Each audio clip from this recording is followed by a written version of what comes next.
Hello students, हम विभिन्न प्रकार के फलन पढ़ रहे थे और जो हमने अभी तक दो फलन पढ़े थे इससे पहले, एक था तत्समक फलन और दूसरा था अचर फलन। उसी को आगे कंटिन्यू करेंगे हम। तो नेक्स्ट जो है बच्चों थर्ड फलन है, थर्ड है बहुपद फलन। बहुपद फलन, बहुपद फलन को इंग्लिश में बोलते हैं पॉलिनोमियल फंक्शन। Polynomial function. तो बहुपद फलन क्या होता है देख लेते हैं। सबसे पहले तो देखते हैं कि ये फलन कहाँ से कहाँ तक परिभाषित होता है। तो अगर हम देखें तो फलन जो परिभाषित होता है वो R से और R में होता है। R मतलब वास्तविक संख्याओं से और वास्तविक संख्याओं में ये होता है। ठीक है, अब ये किस तरीके से डिफाइन होता है जो फलन ये होता है वो देखते हैं। f(x) इक्वल टू होता है, तो ये जो बहुपद फलन है जैसे कि नाम से पता चल रहा है, ठीक है, बहुपद फलन है तो ये एक तरीके का बहुपद इसमें होता है। ठीक है, तो f(x) इक्वल टू तुम्हें बहुपद लिखना है। तो अगर तुमने पिछली क्लासेस में बहुपद के बारे में पढ़ा होगा तो अच्छी बात है, और अगर नहीं पढ़ा है ठीक है तो मैं एक बार बता देता हूँ। ठीक है, तो बहुपद किसे बोलते हैं, तो उसमें सबसे पहले f(x) इक्वल टू किस फॉर्म में होता है उससे भी तुम्हें बहुपद के बारे में पता चलेगा। f(x) इक्वल टू कुछ इस प्रकार से होता है a0 a1x plus a2x square plus इस तरीके से आगे करते जाएंगे डैश डैश डैश और an(x) की पावर n, कुछ इस रूप में बहुपद होता है। ठीक है, ये तो ये फलन कुछ इस रूप में होगा। अब ये कौन सा रूप है इसको देखते जाते हैं। क्या इसमें a0 a1 a2 है, ठीक है, और क्या यहाँ पे n भी लिखा है, ये क्या है। ठीक है, तो इसमें सबसे पहले देखते हैं कि n क्या है। n का मतलब ये पावर जो है, ठीक है ना। n क्या है यहाँ पे, n एक ऋणेतर पूर्णांक है।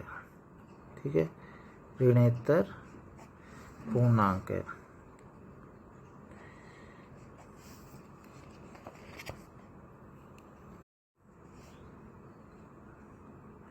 पूर्णांक है तथा ये जो a0 a1 a2 ये जो इसके गुणांक दे रखे हैं यहाँ पे सारे x के x स्क्वायर के गुणांक जो हैं उसके साथ गुणा में है, ये सब क्या है a0 a1 a2 dash dash dash an, ये सब क्या है, ये बिलोंग्स टू R। मतलब ये कोई भी वास्तविक संख्या 1 2 3 4 5 1/2 3/2 5/2 कुछ भी हो सकता है, -1 -2 कुछ भी ये हो सकती है जो ये इनटू में है। ठीक है, यहाँ पे तो मतलब नेगेटिव भी हो सकती है क्योंकि वास्तविक संख्या है तो सभी होती है ना। इसको बहुपद को पहचानने का मेन जो पॉइंट होता है बच्चों वो ये होता है, वो n एक ऋणोत्तर पूर्णांक जो लिखा है ना, ये इम्पॉर्टेंट होता है इसमें। ऋणोत्तर पूर्णांक, ऋणोत्तर किसे कहते हैं सबसे पहले तो समझ लो। ऋणोत्तर का मतलब होता है नॉन नेगेटिव, जो ऋण ना हो, नॉन नेगेटिव। पूर्णांक तो तुम्हें पता ही है, ठीक है ना। तो नॉन नेगेटिव पूर्णांक को इंग्लिश में इंटीजर बोलते हैं। तो नॉन नेगेटिव इंटीजर मतलब जो ऋण ना हो। तो इसकी घात, मेन यही होता है बहुपद को पहचानने का तरीका कि घात जो x की घात है ना उसको तुम्हें देखना। ठीक है, गुणा में क्या है यहाँ पे, तो गुणा में तो r लिखा है ना, r का मतलब कोई भी संख्या हो जाए। ठीक है ना, r के अंतर्गत तो तुम्हें पता है ना, परिमेय भी आती है अपरिमेय भी आती है और प्राकृत संख्या भी आती है, पूर्ण संख्या भी आती है, सारी की सारी संख्याएं आती हैं। तो यहाँ पे तो चल जाएगा कुछ भी हो, ठीक है ना, a0 a1 a2। लेकिन मेन जो होता है बहुपद को पहचानने का तरीका वो होता है x की घात। तो x की घात नॉन नेगेटिव होनी चाहिए, इसका मतलब है कि नेगेटिव नहीं होनी चाहिए घात। ऋणोत्तर का मतलब होता है ऋण ना हो। ऋणोत्तर का मतलब ऋण से इतर, मतलब ऋण ना हो, ऋण नहीं होनी चाहिए। और दूसरी इंपॉर्टेंट चीज़ है कि पूर्णांक होनी चाहिए, मतलब ऋण भी ना हो और साथ में क्या हो, पूर्णांक हो। ठीक है, तो मोटा मोटा अगर हम बोलेंगे तो धन पूर्णांक बोल सकते हैं, जो ऋण ना हो तो धन हो। क्यों हमने यहाँ पे धन पूर्णांक क्यों नहीं बोला, ऋणोत्तर क्यों लिखा, इसलिए बोला क्योंकि पूर्णांक की 3 कैटेगरी होती हैं। एक होता है धन पूर्णांक, एक होता है ऋण पूर्णांक और एक होता है शून्य पूर्णांक। शून्य भी होता है जो ना धन होता है ना ऋण होता है। ठीक है, तो ऋणोत्तर का मतलब है कि तुम शून्य भी ले सकते हो धन भी ले सकते हो, इसलिए धन पूर्णांक नहीं लिखा है। ठीक है, वो चाहते तो यहाँ पे सीधा धन पूर्णांक लिख सकते थे, लेकिन तुम माइंड में थोड़ा बहुत अगर इतना भी रख लोगे धन पूर्णांक भी, ठीक है, तो भी तुम इसको एकदम से पहचान लोगे। ठीक है, तो कैसे, मैं एग्जांपल से समझा देता हूँ। जैसे कि बहुपद कौन से हैं, बहुपद कौन से नहीं, कैसे पहचान करनी है। ठीक है, तो कोई अगर फलन एफ एक्स इक्वल टू दे रखा है एक्स की घात 3 माइनस 2 एक्स की घात 5, ठीक है, और चलो मैं इसको थोड़ा अच्छे से लिख देता हूँ, पहले बड़ी घात लिख देता हूँ, ऐसे ऐसे कुछ होता नहीं, कैसे भी लिख सकते हैं, ये लिखा मैंने, ठीक है, +3, ठीक है, ये लिख दिया। तो हम ध्यान से देखेंगे क्या ये बहुपद है, बिल्कुल ये बहुपद है। अब क्यों है ये बहुपद देख लेते हैं ज़रा। बहुपद इसलिए हम एक्स की पावर देखते हैं, एक्स की पावर कितनी है 5 है ना। अब देखेंगे हमने क्या बोला था, ऋणोत्तर पूर्णांक होना चाहिए, मतलब ऋण नहीं होना चाहिए, ऋण तो नहीं है। और दूसरा क्या होना चाहिए, पूर्णांक होना चाहिए, पूरा अंक पूर्णांक भी है, ठीक है। तो ऐसे ही एक्स की घात भी देखेंगे 3 है ना, 3 भी ऋण भी नहीं है, ठीक है ना, पॉजिटिव है तो धन है, और साथ में पूर्णांक भी है। तो इसका मतलब है क्या है, ये एक बहुपद है, ठीक है। दूसरा इस वाले को देखेंगे तो +3, इसमें तो x है ही नहीं, ये तो एक तरीके से ये वाला टर्म हो गया a0, ठीक है ना। a0 तो हमने बोला था कुछ भी हो सकता है, ठीक है, तो इससे हमें कोई मतलब नहीं। और दूसरा सेम ऐसे ही है, यहाँ पे x³ की * में क्या -2 है, तो -2 में भी यही है क्या, a0 a1 a2 a3, ये कुछ भी नंबर हो सकते हैं, ठीक है। और ऐसे ही यहाँ पे भी गुणा 1 है, कुछ लिख नहीं रखा इसके अंदर, गुणा 1 है, ये भी कोई भी नंबर हो सकता है, तो ये बहुपद है, ठीक है ना, ये क्या है, बहुपद है, ठीक है। अब नेक्स्ट है और कुछ देखते हैं।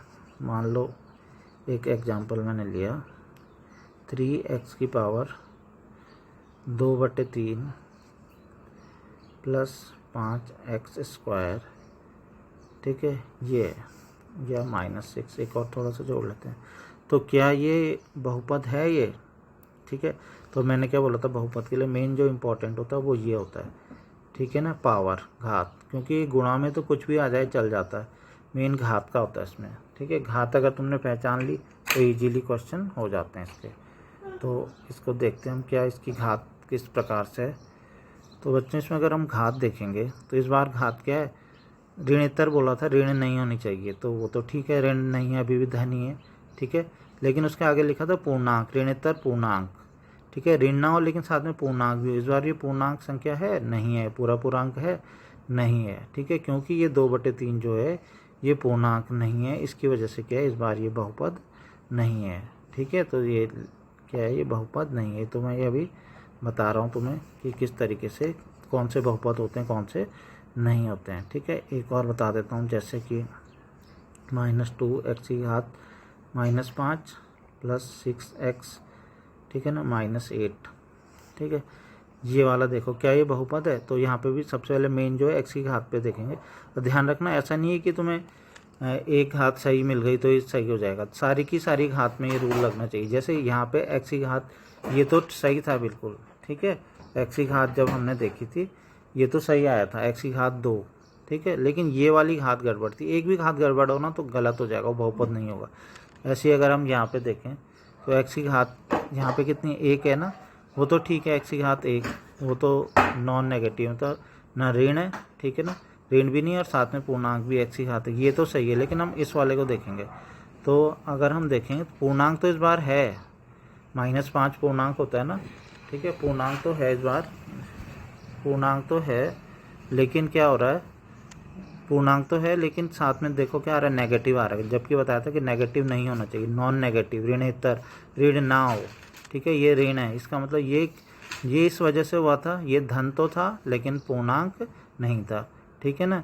ये और ये वाला क्या है, ये धन, ये पूर्णांक तो है लेकिन धन नहीं है, तो दोनों कंडीशन होनी चाहिए, ऋणोत्तर भी होना चाहिए, पूर्णांक भी होना चाहिए, ठीक है। तो इस वजह से ये भी क्या है, बहुपद नहीं है, ठीक है। इसका रीजन ये -5, क्योंकि ये -5 ऋणोत्तर पूर्णांक नहीं है, ठीक है, ये ऋण पूर्णांक है, हमें ऋणोत्तर पूर्णांक चाहिए था, ये ऋण पूर्णांक है, तो ऋण पूर्णांक मतलब गलत है, ठीक है ना, तो इस वजह से ये नहीं है। तो इस चीज़ का ध्यान रखना कि बहुपद किस प्रकार के होते हैं, ठीक है। अब जरूरी नहीं है कि बहुपद में तुम्हें सारे जैसे घात हैं सारी की सारी मिलेंगी, ठीक है, बहुपद एक्स की घात हो सकता है केवल 2, एक्स की घात 6 हो, एक्स की घात 7 हो, ठीक है, तो घात कुछ भी मिल सकती है, ठीक है, हो सकता है और टर्म 0 हो सकती हैं, क्योंकि a0 a1 a2 a3 अगर 0 हो जाएँ, बाकी के टर्म्स 0 भी हो सकते हैं, ठीक है।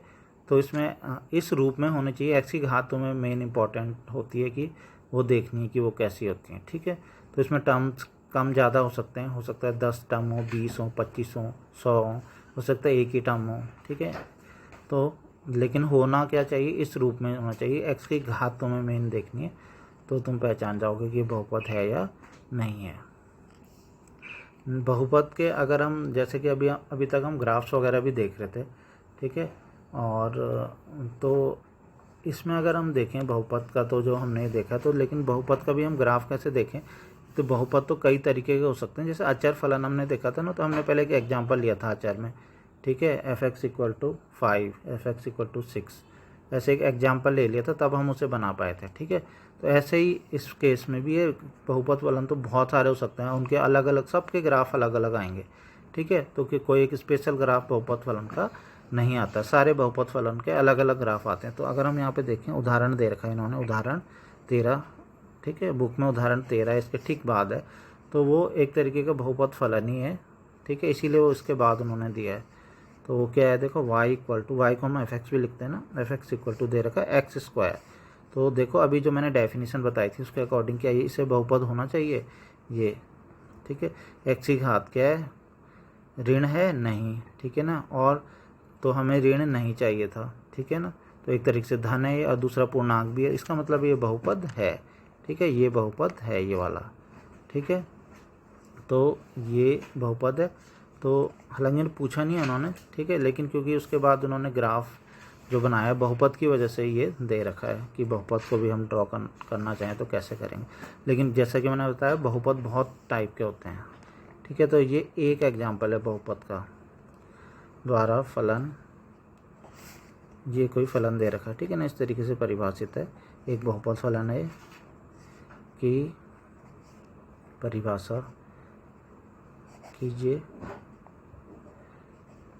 ये ऐसी परिभाषा दे रखी है, ठीक है। इस परिभाषा का प्रयोग करके, इस परिभाषा,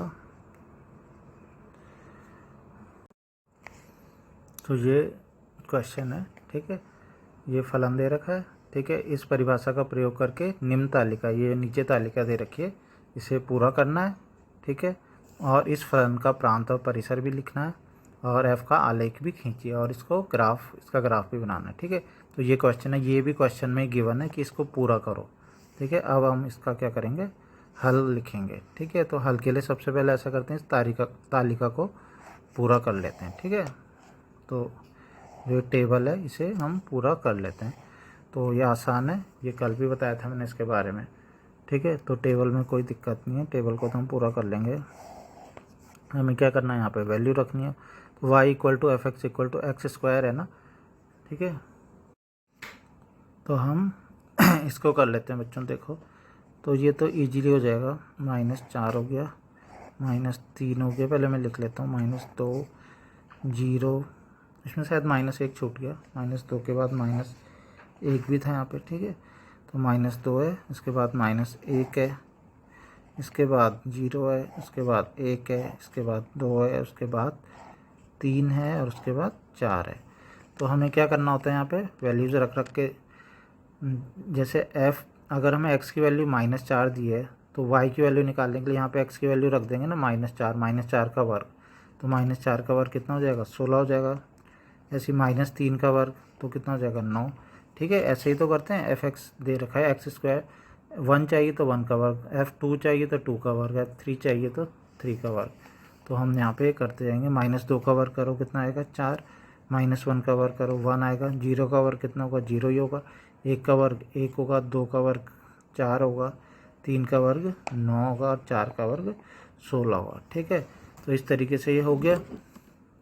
इसके बाद बच्चों क्या होता है कि नेक्स्ट हमें क्या करना है, अगर हम इसका क्या बनाना चाहें, ग्राफ, तो अब हम ग्राफ इसी बेस पे हम ग्राफ भी बना सकते हैं इजीली।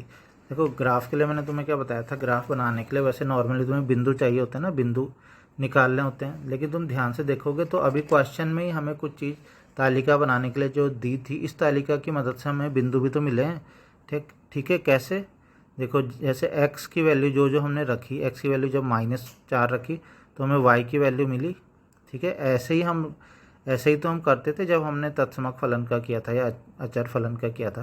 तो एक्स की वैल्यू रखी थी, तो जो एफ एक्स की वैल्यू मिली थी उसको ही हमने बोला था वाई की वैल्यू मिल गई, तो उससे एक बिंदु बना था। ठीक है, इस तरीके से यहाँ से भी तो हमें बिंदु मिल जाएंगे। कैसे, देखो, तो यहाँ से हमें जो बिंदु मिले ग्राफ बनाने के लिए, जो बिंदु x तो -4 है, जब x -4 रखा तो y कितना मिला 16, तो एक बिंदु कौन सा मिला हमें, एक बिंदु मिला -4 और 16। ठीक है, -4 और 16। ऐसी अगर x की वैल्यू -3 रखी तो y की वैल्यू कितनी मिली 9, तो एक बिंदु और मिल गया -3 और 9। ठीक है, ऐसे ही बच्चों एक बिंदु मिल जाएगा -2 और 4। ठीक है, तो इसी प्रकार जो अन्य बिंदु भी हमें मिलते जाएंगे। तो ये समझ में आ गया होगा। अब यही बिंदु हम क्या कर लेंगे, ड्रॉ कर लेंगे। ठीक है ना, इन्हीं बिंदुओं की मदद से हम क्या कर लेंगे, लेकिन इस बार देखोगे ध्यान से तो अब सारे बिंदुओं की ज़रूरत पड़ेगी, थोड़ा ज़्यादा बिंदुओं की ज़रूरत पड़ेगी। क्यों, इस बार ये सरल रेखा नहीं आने वाला दरअसल जो ग्राफ है। वैसे भी मैंने तुम्हें बताया था कि एक्स की पावर अगर 1 होती है, एक्स वाई जो भी है, अगर पावर क्या हो 1 हो, ठीक है, तो तब जाके क्या होता है, ग्राफ कैसा आता है, सरल रेखा आता है। एक्स की घात अगर 1 होती है, यहाँ पे एक्स की घात 2 है, एक्स की घात 2 हो, 3 हो, 4 हो, तो ग्राफ इसका कभी भी सरल रेखा नहीं आएगा। तो इसलिए इस बार सरल रेखा नहीं आने वाला। तो इसके लिए थोड़ा ज़्यादा बिंदु हम लेंगे, तब जाके ग्राफ अच्छे से बन पाएगा। ठीक है, तो इसलिए हमने ये सारे के सारे बिंदु हमें लेने पड़ेंगे। ठीक है, -2 4 हो गया, -1 1 हो गया, 0 0 1 1, ठीक है, 2 4 3 9 और 4 16। ये सारे बिंदु हमको लेने पड़ेंगे। इनको जब हम ड्रॉ करेंगे, इसके बाद इससे हमारा एक ग्राफ बन जाएगा। तो इस तरीके से बच्चों ग्राफ बनाने के लिए देखो, इस तरीके से मैंने ये एक्स अक्ष और वाई अक्ष बना लिए हैं। ठीक है, ये एक्स की पॉजिटिव डायरेक्शन है, ये नेगेटिव है, ये वाई की पॉजिटिव डायरेक्शन है और ये नेगेटिव है। ठीक है, अब दरअसल जो ये मैंने बनाया है इसके अकॉर्डिंग थोड़ा सा बनाया है, तुम ध्यान से देखोगे तो इसमें जो बिंदु लेने हैं ना हमें, तुम्हें पता है ना, पहले वाले बिंदु ये एक्स के होते हैं ना, ये एक्स है ना, एक्स। ठीक है, तो एक्स में नेगेटिव डायरेक्शन में हमें केवल -4 तक चलना था। ठीक है ना, ऐसे ही ये एक्स है, देखो, तो एक्स में हमें पॉजिटिव डायरेक्शन में भी 4 तक चलना था। तो नेगेटिव और पॉजिटिव में हमें 4 तक चलना था। तो इधर तो हमें बस केवल -4 तक भी काफ़ी है, मतलब हम इतना बना ले काफ़ी है। एक्स में भी दाईं तरफ भी हमें +4 तक चलना था, तो यहाँ तक भी काफ़ी है। ठीक है, इसके बाद वाई को देखें ज़रा। तो वाई में हमें कहाँ तक जाना था, तो वाई में हमें देखो थोड़ा सा ध्यान से, तो वाई में हमें प्लस एक, सबसे पहले तो देखो कि सारे के सारे वाई में प्लस ही में है, देखो ध्यान से, मतलब वाई में हमें ऊपर की ओर ही चलना है, वाई की पॉजिटिव डायरेक्शन में ही चलना है। ठीक है, तो उसमें भी जो हाईएस्ट है वो देखो 16 है, 16 है, इसका मतलब वाई की पॉजिटिव डायरेक्शन में हमें कम से कम 16 तक बनाना पड़ेगा, तब ये ग्राफ बन पाएगा। ठीक है, तो मैंने देखो वाई की नेगेटिव डायरेक्शन में ज़्यादा हमें मतलब नहीं है, तो माइनस ले लिए हैं। ठीक है ना, थोड़ा सा ग्राफ क्योंकि बनाया है तो थोड़ा लिखना तो पड़ेगा, लेकिन जो मेन है वो ऊपर तक था, इसलिए मैंने इस वाले को 16 तक किया है, क्योंकि हमारे इसमें लास्ट 16 है। ठीक है, तो इस तरीके से मैंने ये कर लिया है। तो अब इससे बच्चों हम करेंगे जो जो हमें बिंदु थे हम उनको करेंगे। तो सबसे पहला बिंदु जो बच्चों है वो है -4 और 16 है। ठीक है, मतलब x पे चलना है -4 और y पे चलना है 16। तो सबसे पहला बिंदु बच्चों ये वाला हो गया। ठीक है, तो इसके बाद नेक्स्ट हो जाएगा, अगला बिंदु है -3 और 9 है, मतलब x पे चलना है -3, ठीक है ना, और y पे चलना है 9, तो 9 लगभग यहाँ पे हो गया।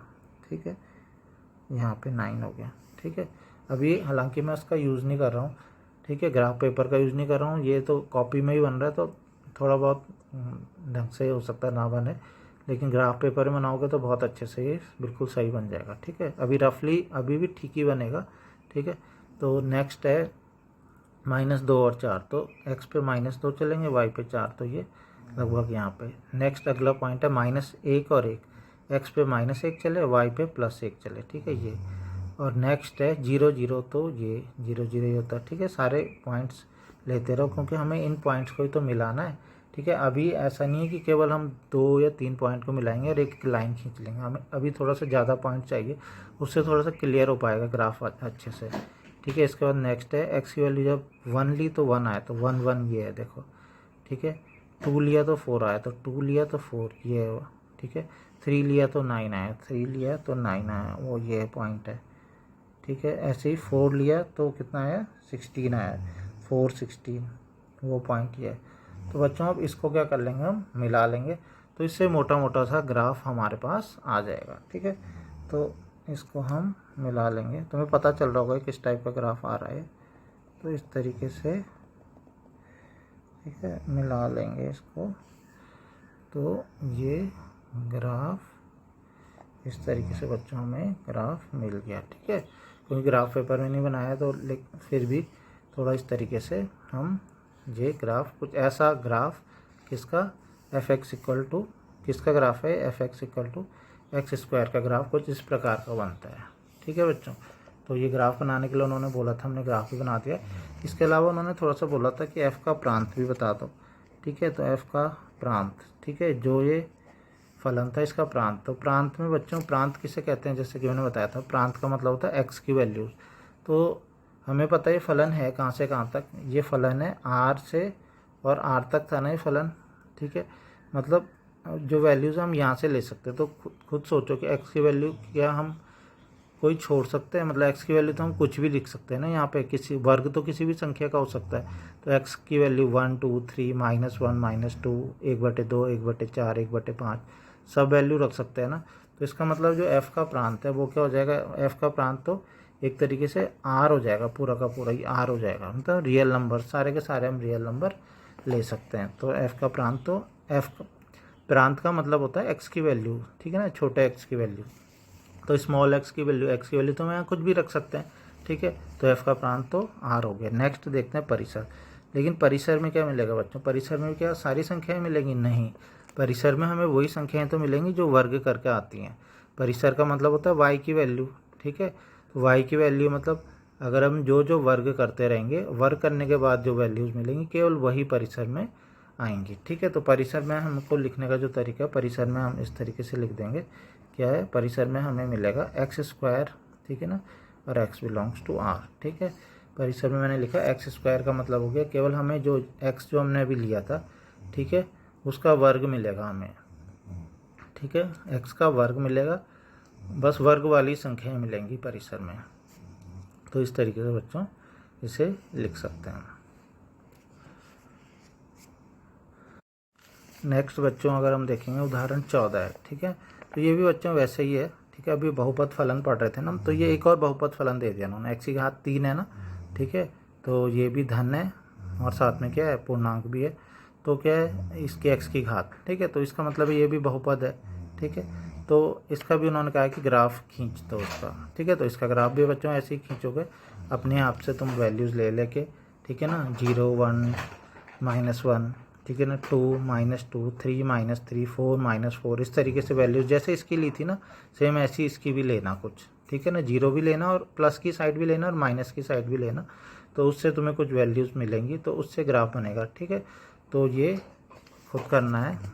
ठीक है, तो ये बच्चों स्वयं कीजिए, किसकी तरह, उदाहरण 13 की तरह। ठीक है ना, 13 की तरह पॉइंट बना बना के खुद से इसमें करने हैं। उसी टाइप के पॉइंट बना लेना चाहे तो, जैसे उसमें पॉइंट बने थे ना, एक्स की वैल्यू जो जो उसमें ली थी वही तुम ले लेना। वाई की वैल्यू तो बदल के आएंगी ना, क्योंकि इस बार एक्स स्क्वायर नहीं है बल्कि एक्स क्यूब है, इसलिए वाई की वैल्यू तो बदल के आएंगी, लेकिन बाकी एक्स की वैल्यू तुम वही रख के और ग्राफ बना सकते हो। ठीक है, ग्राफ तुम्हें तो पता ही है, थोड़ा सा अलग बनेगा इस बार क्योंकि फलन अलग है, तो ग्राफ भी अलग बनेगा, लेकिन बनेगा उसी टाइप से ही। नेक्स्ट है बच्चों परिमेय फलन। देखो, परिमेय फलन, तुमने परिमेय संख्याएं तो पढ़ी है ना, परिमेय संख्याएं तुम क्या पढ़ा करते थे, P/Q के रूप में जिसे लिख सकते हैं। ठीक है ना, जहाँ पे P तथा Q कौन सी संख्याएं होती थी, पूर्णांक संख्याएं होती थी। ठीक है, और दूसरा जो नीचे वाली संख्या वो 0 नहीं होती थी। अब ये परिमेय संख्या तो है नहीं, ये परिमेय फलन है, तो ये कैसे होता है, ये भी फलन बटे फलन ही होता है। ठीक है, परिमेय फलन जो होता है, जैसे परिमेय संख्या कोई संख्या बटे संख्या होती थी ना, ऐसे ये क्या होता है, ये भी होता है एक फलन बटे दूसरा फलन। तो ये f(x) बटे gx इस टाइप का कुछ ये होता है। ठीक है, मतलब एक फलन है और बटे क्या है, दूसरा फलन है। लेकिन बच्चों इसमें खास बात क्या होती है, जैसे उसमें बोला जाता था ना कि वो संख्याएं क्या होनी चाहिए, पूर्णांक होनी चाहिए, जैसे 2/3 3/4, 2 भी पूर्णांक है 3 भी पूर्णांक है, तो 2/3 परिमेय संख्या होगी।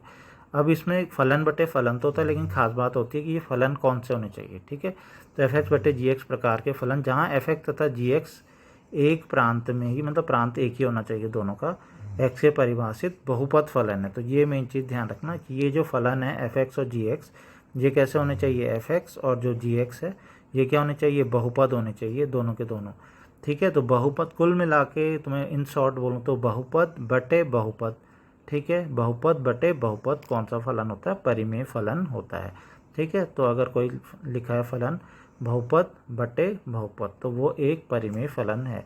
इसमें बस थोड़ा सा ये ध्यान रखना, जिसमें g x is not equal to zero, ये कुछ परिमेय संख्या की तरह, मतलब जो नीचे बटे वाली संख्या वो शून्य नहीं होनी चाहिए। ठीक है, ये रूल तो जो नीचे वाली संख्या वो शून्य नहीं होनी चाहिए, ये रूल तुम्हें हर जगह मिलेगा। ठीक है ना, इसको तो आंख मूंद के तुम मतलब जिसको मतलब हमेशा इसको लिख दो कहीं पे भी कि नीचे वाली संख्या नॉट इक्वल टू जीरो, नीचे वाली संख्या is not equal to zero. जो भी रूल ये कभी भी आएगा, कहीं पे भी कोई भी रूल तुम पढ़ते हो, ठीक है, कि नीचे वाली संख्या नॉट इक्वल टू जीरो, जब भी तुम्हें भाग वाले रूल कहीं पे भी मिलेंगे पूरी मैथ्स में, हर जगह पे यही लिखा रहेगा कि नीचे वाली संख्या not equal to zero, zero नहीं होनी चाहिए। ठीक है ना, क्योंकि अगर नीचे वाली संख्या जीरो होगी तो तुम्हें पता ही है कि जीरो से हम किसी भी संख्या को भाग नहीं दे सकते हैं, ये परिभाषित ही नहीं होता है। ठीक है, तो इस वजह से हम बोलते हैं कि g x is not equal to zero.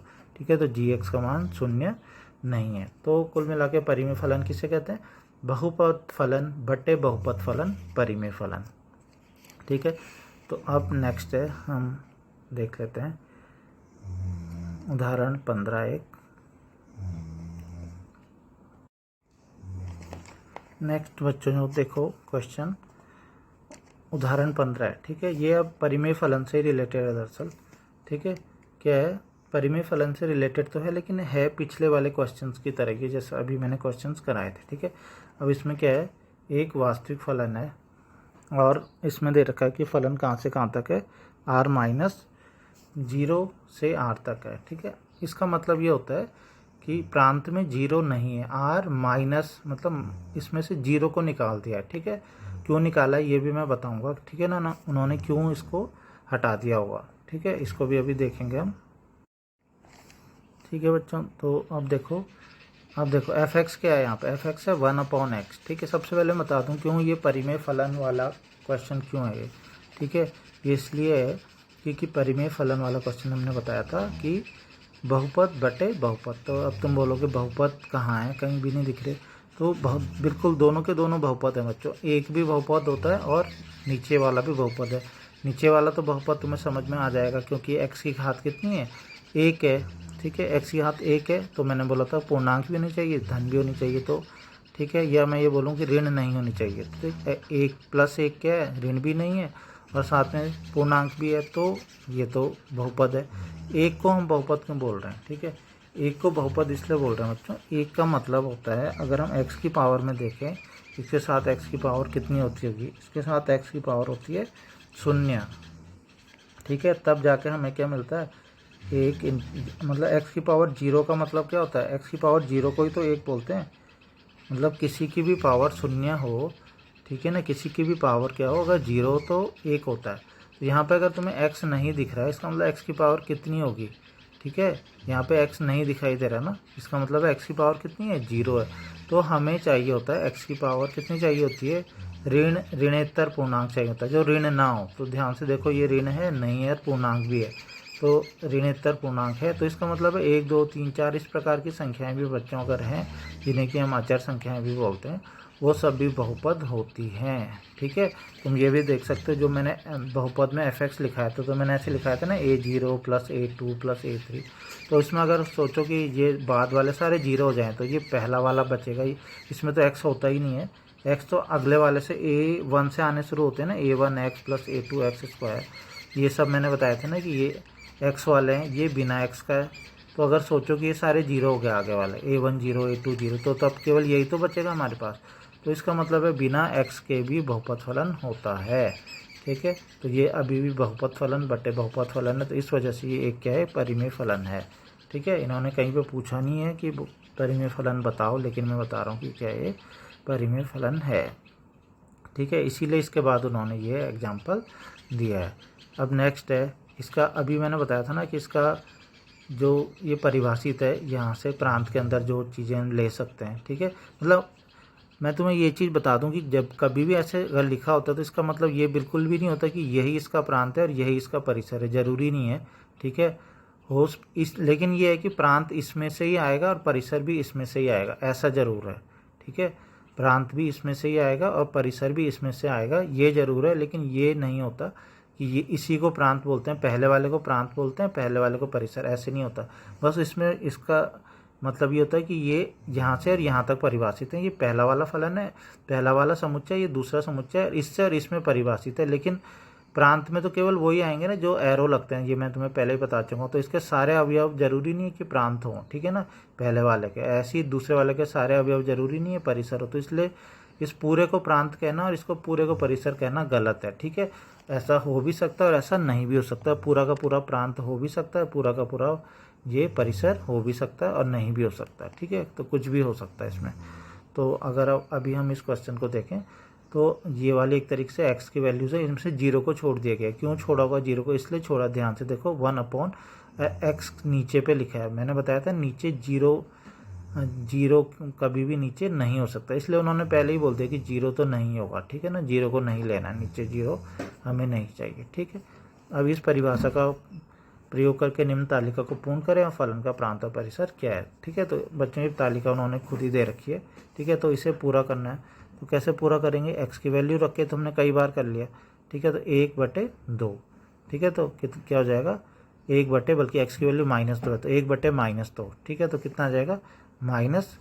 ठीक है ना, 1/-2 का मतलब चिन्ह तो माइनस आएगा। अब डिवाइड करेंगे 1 से 2 को भाग कर, 1 को 2 से भाग करेंगे, 2 से भाग करके कितना आएगा? 0.5 आता है ना, तो इसको लिख देंगे 0.5।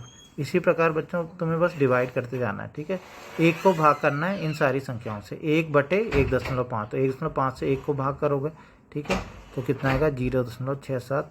1 को 1 से भाग करोगे 1 ही आएगा। ठीक है, लेकिन ध्यान रखना चिन्ह कौन सा आएगा? माइनस का। ऐसे ही बच्चों चिन्ह तो सब में क्या आएंगे? जो माइनस वाले हैं उनमें सब में चिन्ह माइनस के ही आएंगे, प्लस वालों में प्लस के ही आएंगे, इसमें कोई दिक्कत नहीं है। लेकिन मेन है कि तुम्हें भाग कर देना। ठीक है, तो भाग करना सबको आता ही होगा। तो 1 को इन सारी संख्याओं से 1 को भाग करते जाना, तुम्हें आंसर मिलते जाएंगे। ठीक है, तो ये इसका बच्चों 2 आ जाएगा, इसका 4, इसका 2, इसका 1, इसका 0.67 और इसका 0.5। ठीक है, तो तुम ध्यान से देखो कि भाग करने के लिए तुम्हें केवल इन इधर वालों को भाग करना, इतना। ठीक है ना, और यही वाली चीज़ें रिपीट हैं फिर यहाँ पे, ध्यान रखना। ठीक है, 2 को भाग किया है, ठीक है, यहाँ पे हो चुका है 2 का भाग, 1.5 वाला भाग यहाँ हो चुका है, 1 वाला भाग यहाँ हो चुका है, 0.5 वाला भाग यहाँ पे हो चुका है। तो ये कुछ चीज़ें तो रिपीट हैं। ठीक है, अब हम क्या करेंगे? इसको जैसा कि मैंने बताया था, अब इसको ग्राफ पेपर में हम इसको ढंग से बना लेंगे। तो इस तरीके से ये क्वेश्चन होगा। तो बच्चों इसको भी ड्रॉ कर लेते हैं। देखो क्या क्या बिंदु मिलेंगे। x की वैल्यू -2 तो y की वैल्यू -0.5। ठीक है, तो ये मैंने बना लिए हैं। ठीक है, x और ये y है और ये y की नेगेटिव डायरेक्शन है। ठीक है, तो अब हम बिंदु रखते हैं। सबसे पहले -2 और माइनस, देखो इस तरीके से -2 और माइनस, इस तरीके से बनेंगे ना बिंदु। ये तो कई बार बना लिए तो तुम्हें समझ में आ गया हो जिस टाइप से बनने हैं बिंदु। ठीक है, इसी प्रकार अन्य भी बना लोगे तुम। ठीक है, फिलहाल मैं इनको रफली, क्योंकि अभी ये ग्राफ पेपर में नहीं है तो ये रफली बन रहे हैं ग्राफ। ठीक है, तो x पे चलना है -2, ये हो गया -2, और y पे चलना है -0.5। ठीक है, 0.5 मतलब इसका आधा। ठीक है ना, 1 का आधा। तो -2 तो यहाँ हो गया। नीचे की ओर हम लगभग पूरा नहीं जाएंगे, यहाँ तक आधा जाएंगे, तो लगभग ये बिंदु हमें मिलेगा, ये वाला बिंदु। ठीक है, इसके बाद अगला है -1.5। x में हमें 1.5 मतलब 1 और 2 के बीच में ना, 1.5 यहाँ पे कहीं होगा। और y में हमें 0.67 चलना है। ठीक है, माइनस में नीचे की ओर। ठीक है, नीचे की ओर 0.67 मतलब 1 अभी भी नहीं हुआ पूरा, लेकिन आधे से थोड़ा ज़्यादा। ठीक है, आधे से इस बार थोड़ा सा ज़्यादा। तो इस तरीके से कुछ ड्रॉ होगा ये। ऐसे बच्चों -1 और 1 मतलब x पे -1 चलना है, y पे भी -1, तो ये बिंदु कुछ मिलेगा। ठीक है, ये वाला बिंदु। नेक्स्ट है ऐसी x पे चलना है 0.5। ठीक है ना, तो x पे चलना है इधर की साइड माइनस में, -0.5। तो -0.5 ये होगा ना, लगभग 1 का आधा ही तो होगा 0.5। और ऐसे में हमें चलना है 2 -2, तो वो कुछ यहाँ पे मिलेगा हमें, ठीक है। तो वो कुछ इस तरीके से मिलेगा यहाँ पे, ठीक है। तो ये वाला मिल गया। ऐसे ही बच्चों नेक्स्ट है 0.25, ठीक है। तो 0.25 तुम देखोगे अब पॉजिटिव आ गया, ध्यान रखना पॉजिटिव डायरेक्शन, ये नेगेटिव वाला हमारा हो गया पॉजिटिव साइड। 0.25 आधे का भी आधा होगा लगभग, इतना चलेंगे एक्स पे। अब वाई पे चलना है 4, तो वाई पे 4 ये हो गया, ठीक है।